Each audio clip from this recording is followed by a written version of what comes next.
The Young and the Restless Spoiler Shock. The footage spread like wildfire across Genoa City. Within hours of being posted online, the video of Cain with his dying father, Colin, had made its way onto every phone, every tablet, every screen. People paused to watch, some with tears, others with awe, as Cain, broken and vulnerable, comforted the man who had once been the source of so much pain and chaos in his life. His voice was soft, his hands trembling as they reached for Colin's, and the sincerity in his eyes was undeniable. To most, this was the final image of a man reconciling with his past, forgiving the unforgivable, and demonstrating what it truly meant to be a good man. The city responded exactly the way Cain had anticipated, with compassion, with sympathy, and with admiration. Messages of support flooded in. Comments applauded his strength. The town began whispering a new narrative, not of a schemer or an opportunist, but of a son who had found grace at the moment of greatest loss. But Billy Abbott wasn't among those who were moved. In fact, as the video looped on his phone for the fourth time, his jaw clenched tighter, his fingers gripped the device like it might crack in his hand. Unlike the rest of the town, Billy saw straight through the performance. He watched Cain's expressions, the camera angles, the carefully chosen background where no clutter could distract from the emotional weight of the scene. This wasn't a raw moment captured by chance. This was a calculated production. Billy, who knew the art of manipulation all too well, could smell a setup from a mile away. The video had been edited, framed with intention, and released at just the right moment to shift public opinion. Cain hadn't just recorded a conversation with his dying father, he had orchestrated an entire redemption arc in real time, one final chapter that would immortalize him as the loyal son, the misunderstood man, the silent hero. And Billy knew it was all a lie. He couldn't hold his tongue. The resentment had been simmering for weeks, maybe longer, ever since Cain started worming his way back into the good graces of those around him. Billy confronted him at the club, where the mood had shifted from celebration to tension the moment they locked eyes. "You got what you wanted, didn't you?" Billy hissed, loud enough for everyone nearby to hear. "Everyone thinks you're a saint now." Colin's final moments, so tragic, so beautiful. "You really outdid yourself. So now what? You going to ride that sympathy wave straight into your next game?" The words dripped with sarcasm, but underneath was pure rage. "You're a fraud, Cain, and I won't let you get away with it." Cain, who had been standing near the bar, turned slowly. His expression was unreadable at first, blank, calm, perhaps even smug. But as Billy continued, something inside him snapped. He stalked forward, voice low and dangerous. "You should shut your mouth," he warned. But Billy didn't. He laughed in his face and pushed him further. "Admit it. You planned that video. You filmed it to make yourself look good. You want everyone's sympathy. You want them to forget who you really are. But I won't forget. I see you, Cain. I always have. You're still the same desperate, pathetic man trying to prove you belong." That was the last straw. In a sudden burst of fury, Cain lunged forward and grabbed Billy by the collar, slamming him against the wall. His fingers wrapped around Billy's throat, not tight enough to crush, but firm enough to silence. "You don't know a damn thing about me," Cain growled, his face inches from Billy's. "You're the failure here. You always have been. Everyone leaves you. No one trusts you. You're a bitter little man, and I'm done pretending to care about your opinion." The room went silent. Onlookers froze, unsure whether to intervene or let it play out. The air was thick with tension, but Billy, even gasping, managed to sneer. Cain released him and stepped back, breathing hard. But the war had begun, and both men knew it wasn't going to end with words. Elsewhere, Jill had watched the viral video alone in her study, her fingers tightening around the glass of wine in her hand. At first glance, the footage had been touching, even moving. But then the questions began. Why had Cain been recording in the first place? Why did he have the foresight to hit record at what should have been one of the most private and intimate moments of his life? And more importantly, what was he planning to do with it? Jill had known Cain long enough to recognize when he was playing a deeper game. And this felt like a move on the chessboard. She didn't like it? Not one bit. Moments later, she picked up the phone and called him directly. When Cain answered, his voice was steady, almost composed. Jill didn't mince words. "Take it down," she said flatly. "That video.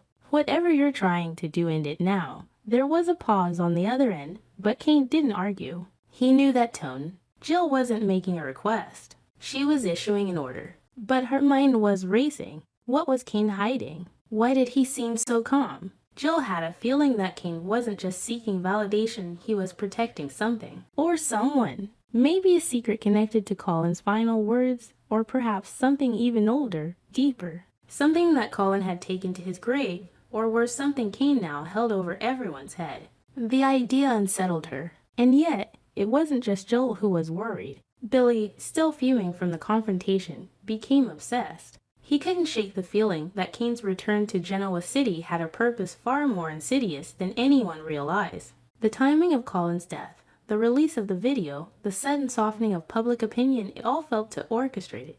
Billy began digging. He pulled financial records, old emails, anything that might expose Cain's plan. And the deeper he looked, the more cracks began to form in the narrative Cain had spun. Whispers of offshore accounts, a mysterious inheritance dispute, unverified transactions tied to Colin's estate. It was all circumstantial, but it pointed to one thing: Cain was cleaning up loose ends. And Billy was convinced he was next. Meanwhile, Cain was unraveling in his own way. The high of public sympathy began to wear off, replaced by paranoia. The confrontation with Billy had rattled him more than he let on. The call from Jill made him realize he was being watched not just by his enemies, but by his allies too. He started looking over his shoulder, sleeping less, trusting no one. The secrets he was keeping weighed heavily, and the ghost of Colin, once silenced, began to speak louder in his mind. Had he gone too far? Had he crossed the line from survival into manipulation? Or was this always who he truly was? As tensions escalated, Genoa City prepared for another storm. Billy wasn't done. He vowed to expose Cain for everything he believed him to be, not just to hurt him, but to protect those who still believed in him. And Cain? He knew the clock was ticking. He could feel the walls closing in. But one thing was certain: if Billy wanted a war, Cain was more than ready to finish what they started, even if it meant losing everything in the process. The illusion of sympathy had barely settled when a new threat emerged, one that loomed even larger than Billy's relentless vendetta. Victor Newman, the patriarch of Genoa City's most powerful dynasty, had been watching Cain's every move with the cold scrutiny of a man who had seen it all. Victor wasn't moved by the viral video, nor was he interested in the theatrics of familial reconciliation. What he saw in Cain was not a grieving son, he saw leverage. And Victor always used leverage. The day after the video reached its viral peak, Cain received a call: no pleasantries, no condolences, just a direct and unambiguous threat cloaked in a calm voice. Victor knew things that could destroy the public image Cain had carefully rebuilt. Secrets about offshore holdings, connections to Colin's final transactions, and whispers of a long-forgotten deal that Cain had hoped died with his father. But Victor's reach was long, and his memory even longer. He didn't demand money, not yet. What he wanted was obedience, quiet, strategic cooperation. And Cain, despite the storm of emotions still swirling within him, refused to be anyone's puppet, least of all Victor's. But refusal wasn't the same as power. Cain was backed into a corner, and he knew it. Victor had the kind of resources that could turn rumor into reality, suggestion into scandal, and silence into national headlines. Cain needed an escape plan, and fast. That's when he thought of Amanda Sinclair. Brilliant, calculated, with a legal mind sharp enough to challenge even the likes of Michael Baldwin. Amanda had always been someone Cain admired and, at times, feared. He reached out under the pretense of seeking legal counsel regarding Colin's estate. But the moment they met, Amanda sensed there was more to the story. Cain, uncharacteristically vulnerable, laid out pieces of the blackmail puzzle, careful not to reveal too much, but just enough to spark her curiosity. Amanda had seen men like Victor operate before. She understood the game. But what intrigued her most wasn't Victor, it was Cain. There was desperation in his voice, also a refusal to surrender. He wasn't trying to escape justice. He was trying to escape control. As Cain tried to navigate the legal labyrinth Amanda began to construct, another front of resistance was building across town. Billy Abbott had not let go of his suspicions. The physical confrontation with Cain had only deepened his obsession. In the days that followed, Billy began feeding bits of information to Jack Abbott, not enough to appear paranoid, but enough to raise the right flags. Jack listened carefully, and while he initially dismissed it as another round of Billy's overreactions, something about the timing did trouble him. Why had Cain pulled out of his acquisition plan so suddenly? Why had he shifted from aggressive expansion to emotional retreat? Jack had done business with Cain before, And while he didn't trust him, he knew Cain didn't give up territory unless there was something bigger at play. The fact that Victor Newman's name began surfacing only added fuel to the fire. Jack decided it was time to put strategies in motion, starting with gathering their own intelligence. Billy, eager for a new purpose, was more than ready to lead that charge. What neither of them expected was Sally Spector's sudden interest. A former fashion mogul turned media queen, Sally had a knack for sensing when a story wasn't just newsworthy but explosive. She had watched the Cain-Colin video through a different lens. While the public reacted with emotion, Sally analyzed it like a director. The lighting, the clarity, the emotional beats, it wasn't just a son saying goodbye, it was a production. And if it was a production, there had to be a motive. When she overheard Billy ranting at society one afternoon, something clicked. She approached him directly, offering not sympathy, a partnership. "If Cain is hiding something," she said, "then we'll find it. And when we do, the whole world will see him for who he truly is." Together, Sally and Billy became a force of scrutiny. She pulled media contacts, dug into digital trails, searched metadata in the video, even traced online footprints that hinted the footage had been edited before its release, perhaps by a third party. Meanwhile, Billy followed paper trails, tracked corporate whispers, and dug through Colin's past deals for inconsistencies. The deeper they went, the more the web widened. They began suspecting that the video wasn't just a manipulation, it was a diversion. What was Cain trying to hide while the public was distracted? Back at Chancellor Winter's, Jill was torn. Her instincts told her that Cain was hiding something serious, but she also sensed danger. The call she had made to him demanding the video be taken down had not gone unanswered. Instead of removing it, Cain had doubled down, hiring a firm to control the narrative online, making it nearly impossible for anyone to criticize the footage without backlash. Jill knew this tactic. It was defensive and desperate. She began reaching out to old allies quietly, testing waters, gauging who was still loyal to Colin's memory and who had turned to Cain out of convenience. Her investigation brought her to Amanda, and while their meeting was civil, it was tense. Jill asked too many questions.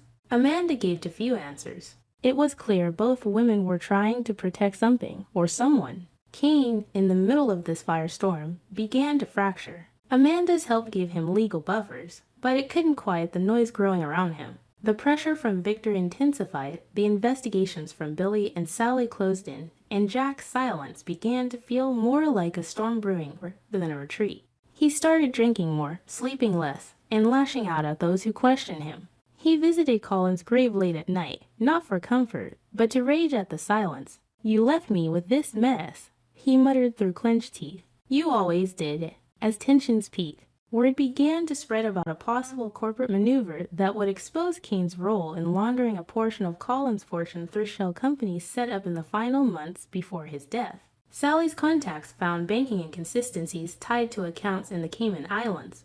Billy uncovered a will draft that conflicted with the public version read at the funeral. Amanda's defenses started to falter, not legally, but emotionally. She was beginning to wonder if she was protecting a man who didn't deserve it.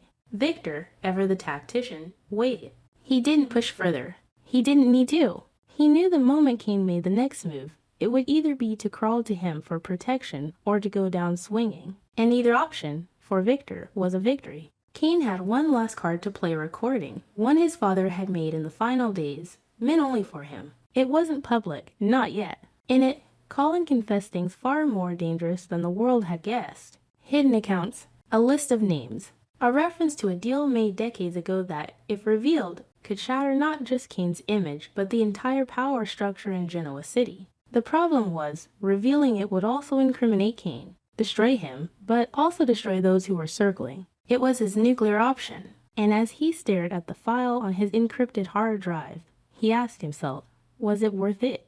Because now, everything was collapsing. Billy wasn't backing off. Sally was preparing an expose. Jack was aligning allies. Amanda was questioning him. Jill was watching him. And Victor was waiting in the dark, knowing that Cain's next move would decide not just his future, but the fate of everyone tied to Colin's legacy. The war wasn't over. It was just beginning.